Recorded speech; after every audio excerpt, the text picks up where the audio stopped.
Bienvenidos. Hoy abordaremos algunas de las novedades y actualizaciones que la Cámara de Comercio Internacional ha incluido en la publicación oficial de las reglas Incoterms 2020. El 1 de enero de 2020 entraron en vigor las reglas Incoterms 2020. Cada nueva versión recoge por parte de la Cámara de Comercio Internacional los principales cambios en usos y costumbres de las empresas en sus operaciones de compraventa internacional. Se trata de una revisión periódica para modernizar los términos y ajustarlos y adaptarlos a la realidad de los negocios internacionales. Terms son un conjunto de términos de utilización voluntaria, aunque muy recomendable para las partes, importador y exportador, en una compraventa internacional de mercancías. El propósito principal de los Incoterms es determinar las obligaciones entre exportador e importador en cuanto a costes, riesgos y trámites en el transporte de la mercancía. Determina, por tanto, quién es el responsable si algo inesperado tiene lugar en la operación de compraventa internacional. La iniciativa más importante detrás de las reglas Incoterms 2020 ha sido centrarse en cómo se podría mejorar la presentación para guiar a los usuarios y la de hacer más comprensibles los Incoterms, mejorando su presentación e incluyendo más explicaciones para orientar a compradores y vendedores a elegir en sus contratos de compraventa la regla que mejor encaje con las necesidades que tenga cada uno mediante las reglas de orientación. A este respecto, se vuelve a incidir en la recomendación de no utilizar ex-work o DDP por todas las responsabilidades y riesgos que implica para las partes, así como evitar los términos que son exclusivamente de transporte marítimo, FAS, FOB, CIF y CFR para operaciones de compra-venta en las que se realice el transporte multimodal, como ocurre en el transporte de mercancías por contenedor. Aparte de estos cambios generales, hay otros cambios de carácter más sustancial en las reglas Incoterms 2020 y que se centran fundamentalmente en los siguientes puntos que vamos a analizar. La regla FCA y los conocimientos de embarque. Cuando se venden mercancías de condiciones FCA 2020 para el transporte por mar y la forma de pago negociada es un crédito documentario, los bancos exigen en la mayoría de ocasiones la presentación de un documento de embarque a bordo, conocido como BL.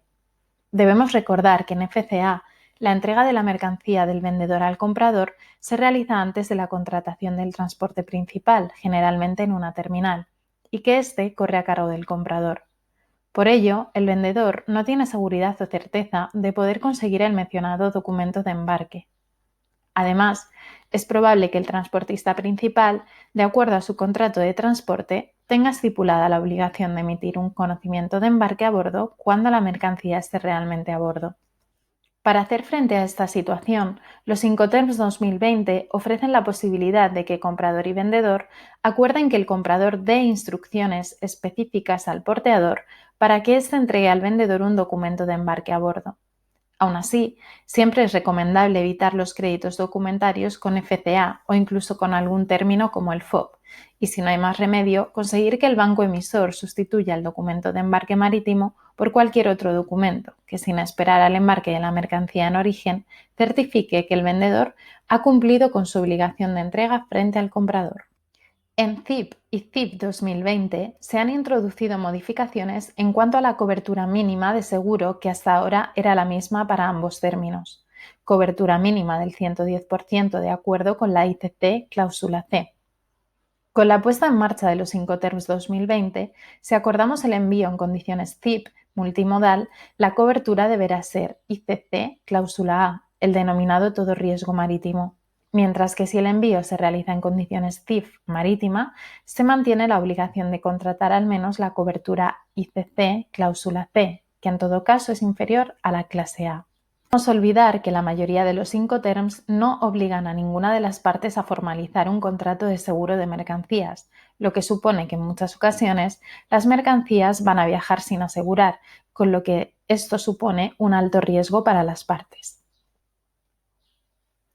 El cambio de denominación de DAT a DPU o entregada en el lugar descargada se ha producido por el poco uso que del primero han hecho las empresas y la visión restrictiva que suponía el concepto terminal, a pesar de que se indicaba en la versión 2010 que no era referido únicamente a terminales marítimas, sino a cualquier lugar que estuviese cubierto o no.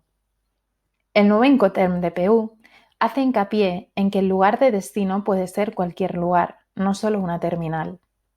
Sin embargo, hay que destacar que este nuevo detalle supone que existe obligación por parte del vendedor a contar con todos los medios necesarios para realizar la entrega de la mercancía descargada en el lugar de destino distinto a una terminal. DPU, por tanto, está pensado para aquellas empresas que desean controlar toda la cadena logística, desde la carga en origen a la descarga y puesta en funcionamiento en destino. El último cambio sustancial que ha sufrido los Incoterms en 2020 es la organización del transporte con medios propios del vendedor o comprador en términos FCA, DAP, DPU y DDP. Estas nuevas reglas Incoterms ahora tienen en cuenta que el comprador y el vendedor puedan realizar el transporte por cuenta propia con sus propios medios de transporte en lugar de contratar a un porteador tercero. En las reglas Incoterms 2010 se asumía que el envío realizado del vendedor al comprador siempre lo hacía un tercero contratado para esta finalidad. Espero que este resumen de los cambios más importantes incluidos en la versión 2020 de los Incoterms y las recomendaciones sobre su uso te hayan servido y aclarado su aplicación.